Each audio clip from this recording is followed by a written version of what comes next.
Et ce monstre leur a tout volé en moins de 10 minutes.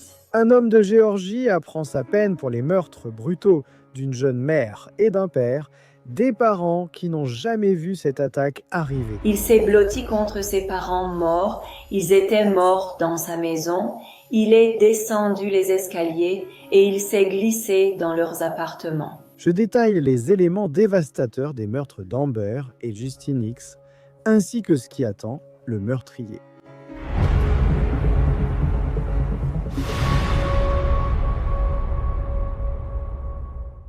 Justin et Amber X venaient d'emménager dans leur maison de rêve à Acworth, en Géorgie, peu après le 2e anniversaire de leur fils. Tout semblait parfait et tout se mettait en place jusqu'à 73 jours plus tard, lorsque la police a retrouvé Amber et Justin brutalement assassinés. Leur fils de 2 ans était vivant, indemne, mais complètement seul, et l'enfant était couvert du sang de ses parents, portant une couche très sale. Il s'avère que le meurtrier vivait juste à côté. Matthew Lance, âgé de 26 ans, passera désormais le reste de sa vie derrière les barreaux pour le double meurtre insensé de 2021 qui a laissé un petit garçon sans ses parents. La juge Sandra Brown a condamné Matthew Lance à 2 peines de prison à perpétuité consécutive. Mais avant de le faire, elle a pris un moment pour aborder la sensibilité de cette décision avec la famille. Et quand vous prenez une décision, vous ne laissez pas votre côté humain à la porte. Vous ne laissez pas votre côté humain à la porte. Mais il faut se rappeler qu'il faut regarder les faits, il faut regarder la loi, il faut l'appliquer. Même lorsque ce n'est peut-être pas la chose populaire ou ce que les gens veulent que vous fassiez. Nous servons sans crainte ni faveur. Et d'être au service du peuple. Et c'est ce qui rend ce travail difficile, parce qu'il faut séparer l'émotion humaine des faits et de la loi qui est devant vous. Mais j'ai prêté serment, et j'ai de nouveau prêté serment de défendre les lois et la constitution de la Géorgie ainsi que des États-Unis. Et je me suis engagée à être au service, à servir avec compassion et à être juste. Matthew Lance a renoncé à son droit d'être présent lors du verdict. Il n'était donc pas au tribunal pour entendre sa peine ni affronter la famille des victimes. Le père de Justin s'est adressé au tribunal en premier. J'ai passé du temps seul dans les bois sur le lac, sur la tombe de mon fils.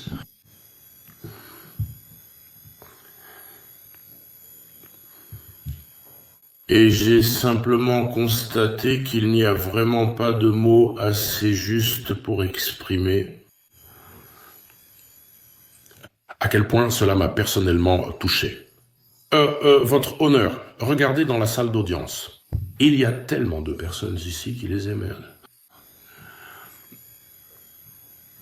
C'est le genre de personnes qu'ils étaient. Ils ont mérité cela en étant de bonnes personnes, de bons chrétiens. Ensuite, certains amis des X ont eu l'occasion de prendre la parole. Cette violence m'a volé mon sentiment de sécurité dans ma propre maison. Mais la plus grande perte revient à Jacob. Jacob a perdu tout son univers en une seule nuit. Il grandira sans la mère qui l'adorait de toutes les façons dont un enfant mérite d'être adoré.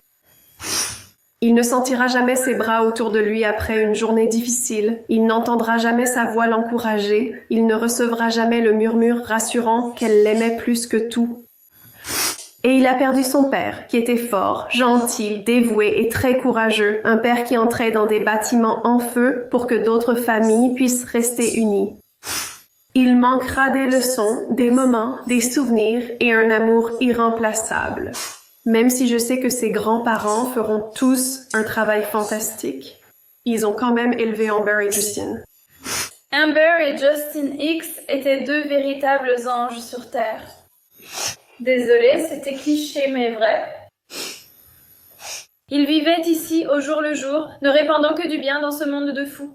Et ce monstre leur a tout volé en moins de 10 minutes. Tout nous a été arraché et absolument tout a été pris à Jacob en 10 minutes. Aujourd'hui, cependant, votre honneur, nous vous demandons de le condamner à la peine maximale. Enfermez-le et jetez la clé, et nous n'aurons peut-être plus jamais à voir son visage. Merci. La tante d'Amber, qui l'a surtout élevée après la mort de sa mère d'un cancer, fut l'une des dernières à s'adresser au tribunal. Le mal a envahi leur foyer et a détruit la vie de Justine et d'Amber de façon malveillante. Lui, le monstre, parle des lumières démoniaques dans leur maison. Ces lumières n'étaient pas démoniaques, c'était leur sapin de Noël. La seule chose démoniaque dans leur maison, c'était lui et son cœur noir.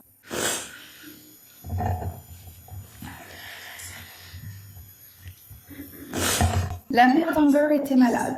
Elle n'avait pas le choix de laisser Amber, de la laisser grandir sans elle. Mais ce monstre d'ange a fait le choix de s'introduire chez eux et de prendre la vie d'Amber et de Justine, laissant Jacob grandir sans sa mère ni son père.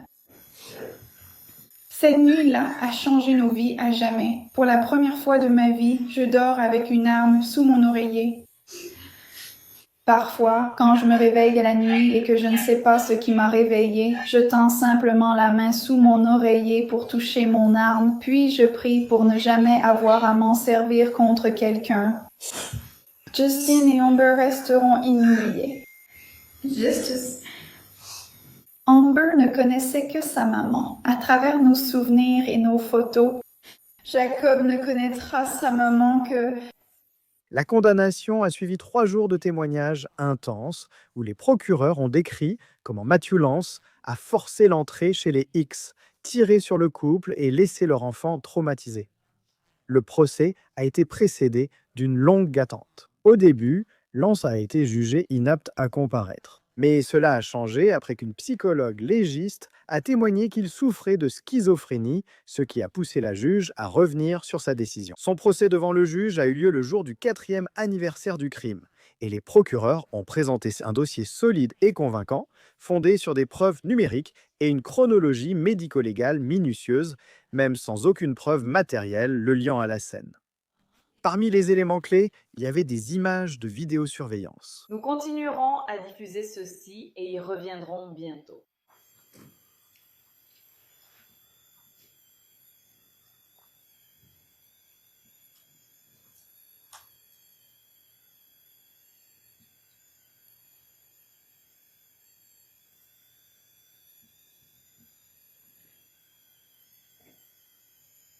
Je mets la vidéo en pause à 21 minutes, 21 secondes et 11 secondes.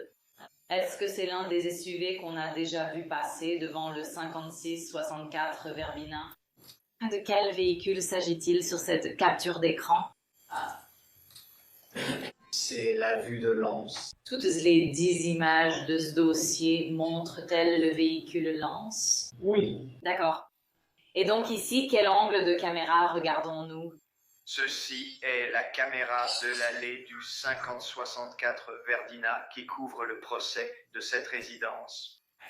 Cela se passe d'abord dans le jardin arrière. Ici, c'est illustré. Pendant que ce clip se joue, nous verrons en fait... Un objet passe entre la source de lumière, les projecteurs, suffisamment prêts pour créer une ombre brièvement, très brièvement, dans cette zone et à travers le spectre de cette lumière. À ce moment-là, il y a quelqu'un dans le jardin qui bouge. Et puis ils s'approcheront de la source de lumière, créant une certaine ombre, puis ils sortiront de la source de lumière dans cette zone et se dirigeront vers le côté de la maison, le côté du garage, où il y a un porche ou une porte. Nous allons continuer.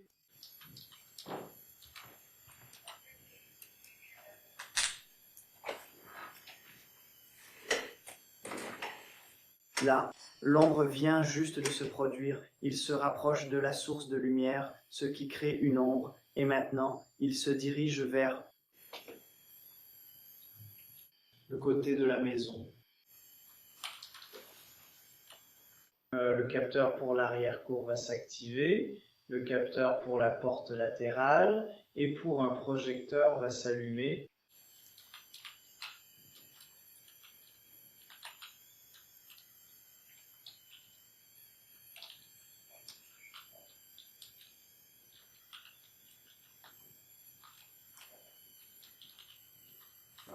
Les lumières sont allumées, on commence à voir du mouvement ici. Le long de la ligne des arbustes. Nous allons voir quelqu'un. Une personne se déplace à travers la pelouse vers la route et avance depuis la maison en direction du 600.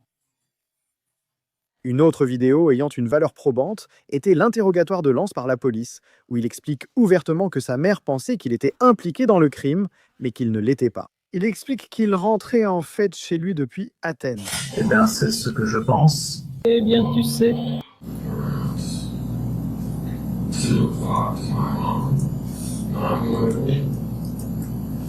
Et j'étais là, était ici. D'accord. Et ensuite, qu'est-il arrivé? Elle m'a alors dit, elle a dû venir me dire que 2 personnes avaient été assassinées dans la maison qui se trouve derrière la nôtre. Elle venait me demander, est-ce que tu étais impliqué? Je dis que j'étais en route de toute façon.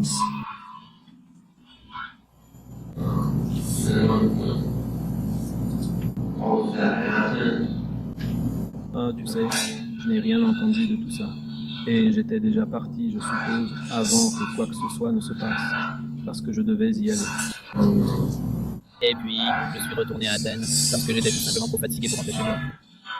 Et j'avais besoin de revenir pour les cours. Donc c'est ce que je faisais la veille au soir.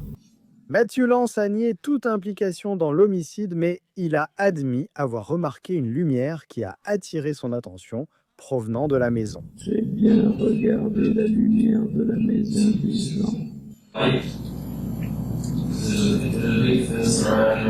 Et tu peux voir cette lumière?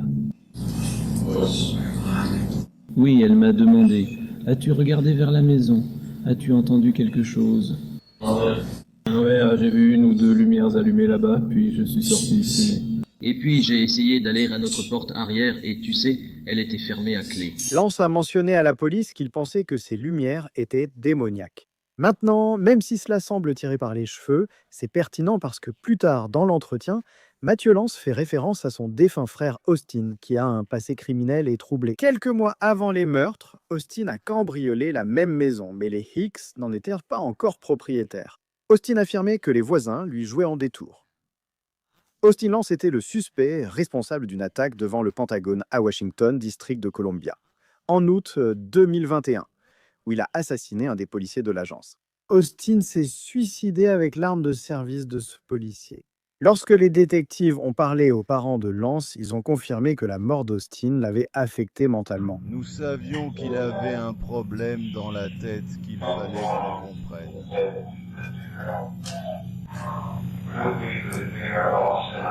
Nous pensions faire ce qu'il fallait. Mathieu n'allait pas bien. Nous allions le ramener à la maison, être plus présent autour de lui, mais il ne voulait pas. Il disait « Je vais bien, je vais bien ». Donc, il a des problèmes. Après tout, il est sorti et il a acheté une arme, c'était en octobre. Ouais, il ne nous l'a dit qu'hier. Quand nous sommes allés le voir, il y avait une arme dans la voiture. Où as-tu eu la sienne? Je l'ai achetée à l'armurerie Evans. Sans te dire. Peu importe, c'est dur à retenir. Je lui ai dit qu'il ne pouvait pas avoir ça. Il a répondu que c'était sa propriété personnelle, à lui. Il est défiant. Il n'aime pas la loi. Il a besoin de se protéger. Il craint que quelqu'un veuille de lui nuire. C'est ce qu'il a dit. Et nous avons demandé pourquoi tu penses avoir besoin de quelque chose pour te protéger. Mais tout le monde devrait avoir quelque chose pour se protéger. Les parents de Lance ont révélé que leur fils avait été diagnostiqué avec un trouble bipolaire et une schizophrénie, et ils ont dit qu'ils voyaient un psychiatre depuis la mort de son frère. Le mobile n'a pas été révélé au procès Pocock, mais les crimes sont liés aux problèmes judiciaires de son frère. À vous d'en déduire la suite. Écoutez bien. La défense de Lance était qu'il avait été piégé par le gouvernement, qu'il était en gros un bouc émissaire. Matthew pense qu'il a été piégé soit par le FBI, la CIA ou une autre agence gouvernementale. Je pense que vous entendrez des informations à ce sujet dans la déclaration. Nous aurons la possibilité de les écouter, de les évaluer. Nous croyons certainement et avec confiance qu'après que le tribunal aura entendu toutes les preuves dans l'affaire, nous serons en mesure de porter un jugement éclairé et équitable concernant l'affaire avec Matthew. Nous aurons l'occasion de revenir devant le tribunal et de discuter pour savoir si l'affaire de l'État est prouvée ou non. La défense n'a présenté aucun témoin. Donc avant les plaidoiries finales, le juge Brown a demandé à Mathieu Lance s'il avait l'intention de témoigner. Monsieur Lance, veuillez lever la main droite pour la cour, s'il vous plaît. Jurez-vous que le témoignage que vous allez donner devant cette cour sera la vérité, toute la vérité et rien que la vérité. Que Dieu vous aide. Pas de commentaires. D'accord, baissez la main droite pour moi. Monsieur Lance, savez-vous que vous avez le droit de témoigner et que personne ne peut vous en empêcher si vous le souhaitez? Pas de commentaires. Comprenez-vous que personne ne peut vous obliger ou vous forcer à témoigner? C'est-à-dire, comprenez-vous que vous avez le droit de ne pas témoigner si vous ne le souhaitez pas?